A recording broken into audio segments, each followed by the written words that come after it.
সালামু আলাইকুম। আমাদের দ্বিতীয় ক্লাসে তোমাদেরকে স্বাগতম। সেটা হচ্ছে হিসাব সমীকরণের উপর। তো আমরা আজকে আলোচনা করব হিসাব সমীকরণ কি। সো দেখি আমরা শুরু করে দিই। হিসাব সমীকরণ প্রতিষ্ঠানের সম্পদ, দায় এবং মালিকানা সত্ত্বের সম্পর্ক যখন সমীকরণ আকারে প্রকাশ করা হয় তাকে হিসাব সমীকরণ বলে। একদম সিম্পল, আমরা জানি সম্পদ, দায় এবং মালিকানা সত্ত্বকে যখন সমীকরণের রূপ দেওয়া হয় এ সমান সমান এল প্লাস ওই, এটাই হচ্ছে হিসাব সমীকরণ। তো হিসাব সমীকরণকে আমরা চিনি। হিসাব সমীকরণ কে আবিষ্কার করছে এটাও আমরা জানি। আসলে আমরা একটু পড়ি এখানে কি কি লেখা আছে। প্রত্যেকটা লেনদেনই হিসাব সমীকরণকে প্রভাবিত করে। প্রতিটা লেনদেন হিসাব সমীকরণকে কি করে? প্রভাবিত করে। ফার্স্ট, তারপর হচ্ছে আমেরিকান হিসাব বিজ্ঞানী ট্রিপল এ অর্থাৎ আমেরিকান অ্যাকাউন্টিং অ্যাসোসিয়েশন হিসাব বিজ্ঞান আবিষ্কার করছে, হিসাব সমীকরণ আবিষ্কার করছে। হিসাব বিজ্ঞান তো লুকা প্যাসিওলি ভাই আবিষ্কার করছে। দুতরফা দাখিলা পদ্ধতির উপর ভিত্তি করে হিসাব সমীকরণ প্রতিষ্ঠা, এটাও আমরা জানি। আর্থিক বিবরণীর বিস্তারিত প্রকাশ। দেখো, আর্থিক বিবরণী মানে হচ্ছে বেসিক্যালি আমাদের সম্পদ, দায়, মালিকানা সত্ত্ব, আয় ব্যয় নিয়ে যে বিবরণীটা হয়, আয় বিবরণী, মালিকানা সত্ত্ব বিবরণী, উদ্বৃত্তপত্র, এইটা তো এইগুলা সবগুলোর আইটেমকে কিন্তু তুমি কোথায় পাবা? হিসাব সমীকরণে পাবা। এজন্য সমীকরণ কেবল আর্থিক বিবরণীর বিস্তারিত প্রকাশ। সমীকরণ আমরা চিনি। এই সমীকরণটাকে যখন আমরা বড় করি, ওইকে ভাঙা হয় চারটা ভাগে, যেমন সি প্লাস আর মাইনাস ই এক্স মাইনাস টি, এটা আমরা জানি। ওইকে ভাঙা হয় যেটাকে আমরা বর্ধিত সমীকরণ বলি। এরপরও হচ্ছে অ্যাসেট। অ্যাসেট সমান হচ্ছে liability plus capital plus revenue minus expenses minus drawings.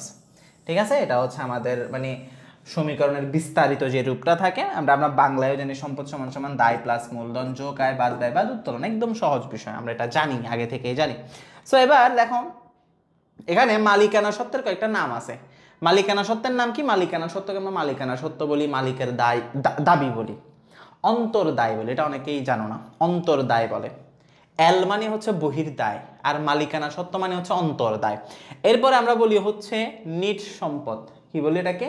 NEET সম্পদও বলি। ঠিক আছে, ওকে ফাইন। এবার আসো হচ্ছে মূলধন, আয় ও ব্যয়। এবার আমরা জানি এই বিষয়টা। দেখো, যখন আমার আয় এবং মূলধন বাড়ে তখন মালিকানা সত্ত্ব কি পায়? বৃদ্ধি পায়। যখন আমার ব্যয় বাড়ে এবং উত্তোলনও বাড়ে, যখন আমার ব্যয় এবং উত্তোলন বাড়ে তখন মালিকানা সত্ত্ব কি পায়? হ্রাস পায়। কথা ক্লিয়ার? জি ভাই, এটা আমরা জানি। সো এবার দেখো, শেষ, এটা আমরা বুঝতে পারছি। শেষ, বেসিক কথাবার্তা ছিল।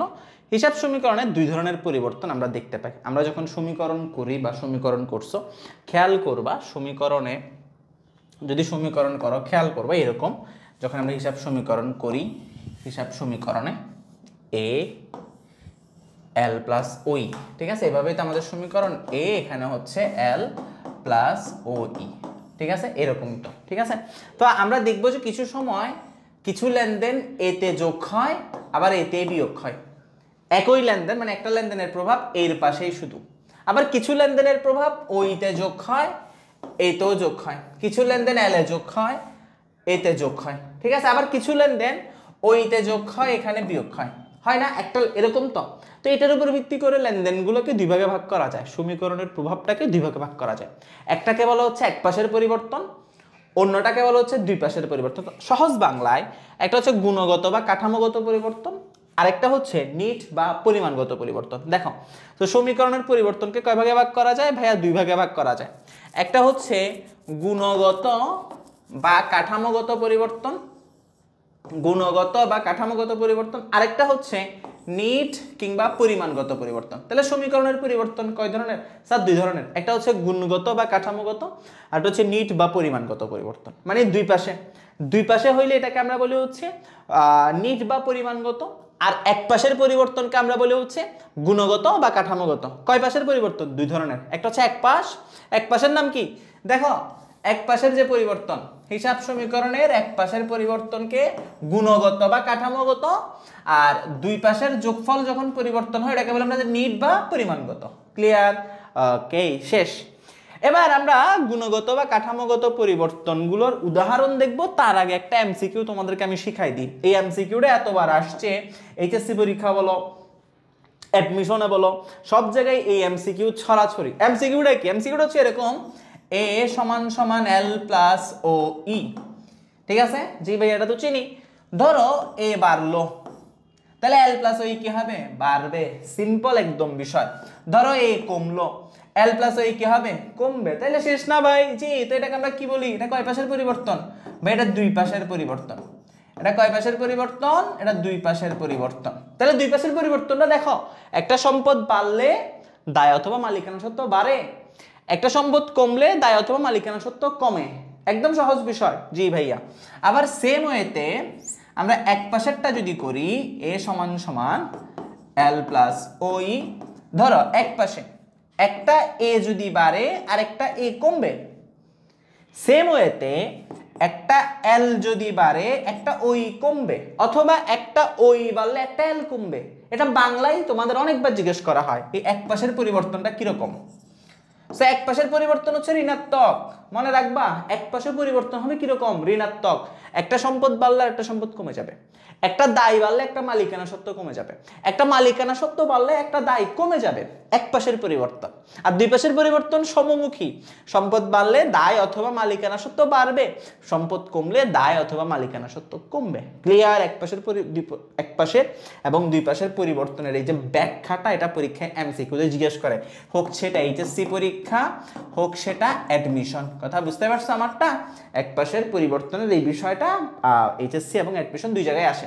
সম্পদ বাড়লে দায় অথবা মালিকানা সত্ত্ব বাড়বে, সম্পদ কমলে দায় অথবা মালিকানা সত্ত্ব কমবে। সেম, একটা সম্পদ বাড়লে একটা সম্পদ কমবে, একটা দায় বাড়লে একটা মালিকানা সত্ত্ব কমবে, একটা মালিকানা সত্ত্ব বাড়লে একটা মালিকানা সত্ত্ব কমবে। ক্লিয়ার? যেমন পণ্য উত্তোলন, পণ্য উত্তোলন করলে মালিকানা সত্ত্ব বাড়ে, আবার মালিকানা সত্ত্ব কমে। ঠিক আছে? জি ভাইয়া। ওকে, এবার চলে আসো। শেষ। দুই পাশের পরিবর্তন গেল। জি স্যার, দুই পাশের পরিবর্তন গেল। আমরা পাইলাম দুই পাশের পরিবর্তন। একটা হচ্ছে এক পাশের পরিবর্তনের ক্ষেত্রে প্রতিটি উপাদান একটি অপরটির বিপরীত। হ্যাঁ, মানে একটা অপরটার বিপরীত, একটা প্লাস হলে একটা মাইনাস হয়। এই যে যেমন দেখো, এক পাশে এ প্লাস তো এ মাইনাস, এল প্লাস তো এল মাইনাস, ও ই প্লাস তো ই মাইনাস, এল প্লাস তো ই মাইনাস, ও ই প্লাস তো এল মাইনাস। কথা বুঝতে পারছো? সেম। আবার যদি দুই পাশের পরিবর্তন দেখো, দুই পাশের সোজা, একটা বাড়লে একটা বাড়বে, একটা কমলে একটা কমবে। ঠিক আছে? এটাকে আমি এখানে একদম বাংলায়ও তোমাদের জন্য লিখে দিছি, যে তোমার যাতে পড়তে অসুবিধা না হয়। দেখো, মোট সম্পদ বাড়লে দায় অথবা মালিকানা সত্ত্ব বাড়বে, মোট সম্পদ কমলে দায় অথবা সম্পদ কমলে দায় মালিকানা সত্ত্ব কমবে। সিম্পল। একটা সম্পদ বাড়লে আরেকটা সম্পদ কমবে, একটা সম্পদ বাড়লে আরেকটা সম্পদ কি হবে, কমবে। আবার একটা মালিকানা সত্ত্ব বাড়লে একটা দায় কমবে, মালিকানা সত্ত্ব বাড়লে দায় কমবে। এক পাশের, এটা পরীক্ষায় আসে। ঠিক আছে? এবার আসো, এখানে আমি কিছু গুরুত্বপূর্ণ লেনদেন এবং সাথে কিছু প্রভাব দিয়ে দিছি, একদমই সহজ, যেগুলো দেখলেই তুমি বুঝতে পারবা। যেমন আসো, ধরো নগদে আসবাবপত্র ক্রয়। নগদে আসবাবপত্র যদি তুমি ক্রয় করো, তাহলে তোমার একটা সম্পদ বাড়ে আর একটা সম্পদ কমে। আরেকটা উদাহরণ, সম্পত্তি ক্রয় বা নগদে তুমি সম্পত্তি কিনছো, যে কোনো সম্পত্তি নগদে কিনলে সম্পদ একটা বাড়বে আর একটা সম্পদ কমবে। অগ্রিম ভাড়া বা অগ্রিম খরচ দিলে, আচ্ছা খরচ যদি অগ্রিম দাও, ধরো অগ্রিম ভাড়া প্রদান যাবে, দেখি ভাই অগ্রিম ভাড়া ডেবিট, নগদান ক্রেডিট, তো অগ্রিম ভাড়া সম্পদ বৃদ্ধি করছে আবার নগদ হ্রাস করছে। কথা বুঝতে পারতেছো? এখানে প্রত্যেকটা লেনদেনে যদি তুমি পড়ো, দেখবা এই প্রভাবটা মিলতেছে। আমি এভাবেই করে ম্যাচ করে দিছি, যাতে করে এখানের মধ্যে আমি যতগুলো লেনদেন দিয়ে রাখছি, এই লেনদেনগুলো যদি কোনো একটা স্টুডেন্ট বুঝে, এই সমীকরণের নিশ্চিত সব নাম্বার পাবে, কারণ এখানে আমি সব লেনদেন নিয়ে আসছি, কোনো লেনদেন এখানে বাদ নাই। দেখো, ব্যাংক হতে ঋণ গ্রহণ বা ধারে সম্পত্তি ক্রয়, তো এটা দায় সৃষ্টি করছে, দায় বাড়ছে, সম্পদ বাড়ছে। ঠিক আছে? এবার এটা দেখো, নগদে এবং ধারে পণ্য বিক্রয়, নগদে পণ্য বিক্রয় করলে নগদ বাড়ে, ধারে বিক্রয় করলে দেনাদার বাড়ে, আলটিমেটলি সম্পদ বাড়ে। আর যেহেতু বিক্রয় করছি, মালিকানা সত্ত্ব বাড়ে। ঠিক আছে? দেখো, মূলধন বিনিয়োগ করলে নগদ বাড়ে আর মূলধন বাড়ে, সম্পদ বৃদ্ধি, মালিকানা সত্ত্ব বৃদ্ধি। এ প্লাস ই প্লাস সেম। পাওনাদারকে পরিশোধ, তাহলে পাওনাদারকে পরিশোধ, নগদও কমে গেছে, দায়ও কমে গেছে, সম্পদ হ্রাস, দায় হ্রাস। নগদে পণ্য ক্রয়, নগদে বেতন প্রদান, নগদ অন্যান্য খরচ প্রদান। একদম সিম্পল। নগদে খরচ দিছো, নগদ নাই, সম্পদ হ্রাস, মালিকানা সত্ত্ব হ্রাস। আমরা জানি খরচ বাড়লে মালিকানা সত্ত্ব হ্রাস পায়, জানি কি না? খরচ বাড়লে মালিকানা সত্ত্ব হ্রাস পাচ্ছে। ধারে পণ্য ক্রয় এবং অন্যান্য খরচ বকেয়া, সো ধারে যখন পণ্য ক্রয় হয়, দায় বৃদ্ধি এবং মালিকানা সত্ত্ব কি পায়, হ্রাস পায়। দেখো, ধারে পণ্য কিনছো, দায় বাড়ছে, খরচ, তাহলে মালিকানা সত্ত্ব হ্রাস পাইছে। বেতন বকেয়া আছে, বেতন কি আছে, যে কোনো খরচ বকেয়া, বেতন বকেয়া, তাহলে বেতন খরচ, মালিকানা সত্ত্ব হ্রাস। আবার বকেয়া বেতনের ফলে দায় বৃদ্ধি, ঠিক আছে, দায় বৃদ্ধি মালিকানা সত্ত্ব হ্রাস। কয় পাশের পরিবর্তন সমীকরণে? এক পাশের এল প্লাস ওই মাইনাস। একটু ঠান্ডা মাথায় ভাবলে তুমি আমার কথাগুলো আরামসে বুঝতে পারবা। আর যারা এতটুকু বুঝতেছো তো আলহামদুলিল্লাহ। অনুপার্জিত সেবায় উপার্জন করা হলো, তখন আরো সহজ, মালিকানা সত্ত্ব বাড়লো, দায় হ্রাস পাইলো। সিম্পলি যদি বলি অগ্রিম আয়ে রূপান্তর হয়েছে, অগ্রিম আয় নিয়ে রাখছিলা, সেটা আস্তে আস্তে আয়ে রূপান্তর হয়েছে, তাহলে আয় বাড়ছে দায় কমছে। আয় বৃদ্ধি মানে মালিকানা সত্ত্ব বৃদ্ধি এবং দায় হ্রাস, ঠিক আছে, এটা অ্যাডমিশনে বেশি আসে।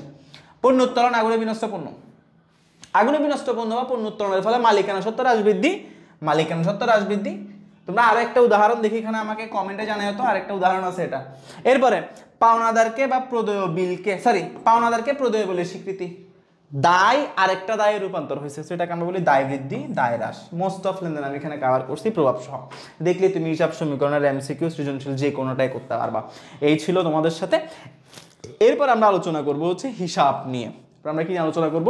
হিসাব নিয়ে। এটা বুঝলে আশা করি তোমার প্রথম অধ্যায় ক্লিয়ার হয়ে যাবে। প্রথম অধ্যায় থেকে তুমি ইনশাআল্লাহ যতগুলো এমসিকিউ আসে সবগুলো পারবা। 5টা এমসিকিউ আসবে ইনশাআল্লাহ, তুমি 5টাই পারবা। আর এই থিওরি বোঝার পর তোমার অ্যাডমিশন অনেকগুলা কাজ আগাই গেছে, তুমি হয়তো বুঝতে পারবা যখন তুমি আমাদের সাথে অ্যাডমিশন জার্নি শুরু করবা। তো দেখা হবে তোমাদের সাথে পরবর্তী ভিডিওতে হিসাবের উপর। ততক্ষণ পর্যন্ত ভালো থাকো, সুস্থ থাকো। আসসালামু আলাইকুম রহমতুল্লাহি ওয়া বারাকাতুহু।